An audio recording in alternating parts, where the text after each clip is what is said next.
என்னுடைய உறவுகளே, என்னுடைய சொந்தங்களே, நான் ஒன்றும் தேவ தூதன்லாம் கிடையாது. நானும் ஒரு இயல்பான ஒரு வாழ்க்கை வாழ்ற ஒரு சாதாரணமான மனுஷன்தான். நான் முன்னாடியே சொன்ன மாதிரி அது செய்வேன் இது செய்வேன்னு பொய்யான வாக்குறுதிகள்லாம் கொடுத்தவங்கள நான் ஏமாற்ற மாட்டேன். எது சாத்தியமோ அது மட்டும்தான் நான் செய்வேன். இம்மிடியட்டா உங்க மனசுல ஒரு கேள்வி ஒன்று வரலாம், அப்ப சாத்தியம் இல்லாததை செய்ய மாட்டாங்களா, செய்ய முடியாதா அப்படின்ற ஒரு கேள்வி ஒன்று வரலாம். இத்தனை கோடி மக்கள் என் கூட இருக்கும் போது எது வந்தாலும் பார்த்துக்கலாம், என்ன வந்தாலும் பார்த்துக்கலாம் அப்படின்ற அந்த கான்பிடன்ஸ் என் மனசுல இருக்கு.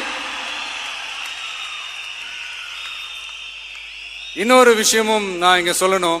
இன்னைக்கு நம்ம தமிழ்நாடு கவர்மெண்ட் இருக்கிற அந்த நிலைமையை பத்தி நான் உங்ககிட்ட நான் சொல்லணும். கிட்டத்தட்ட 10 லட்சம் கோடிக்கு மேல கடன் வாங்கி வச்சுட்டு போயிருக்கிற இன்னைக்கு அந்த தமிழ்நாடு அரசு இருக்கிறப்போ, கஜானாவை சுத்தமா தொடச்சி வலிச்சு வச்சுட்டு போயிருக்கிறப்போ, தூக்க முடியாத சுமையை ஏத்தி வச்சுட்டு போயிருக்கிறப்போ,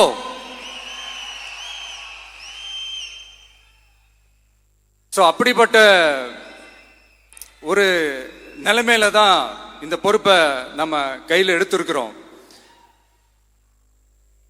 உடனே நீங்க நினைக்கலாம், என்னடா இவர் ஏதோ பொறி வச்சு பேசுறாரா அப்படின்ட்டு. அப்படிலாம் எதுவுமே கிடையாது. உள்ள போய் பார்த்தா தான் தெரியும் எது எந்த நிலைமையில இருக்குன்னு, என்ன இருக்கு என்ன இல்லை, எது எந்த நிலைமையில இருக்கு எது எந்த நிலைமையில இல்லை.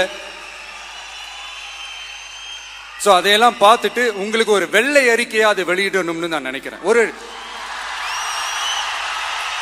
ஒரு டிரான்ஸ்பரண்டான ஒரு கவர்மெண்டா, அதாவது இன்னைக்கு நம்ம தமிழ்நாடு கவர்மெண்ட் இந்த நிலைமையில தான் இருக்கு அப்படின்றத உங்ககிட்ட சொல்லிட்டு I just want to take it forward from there.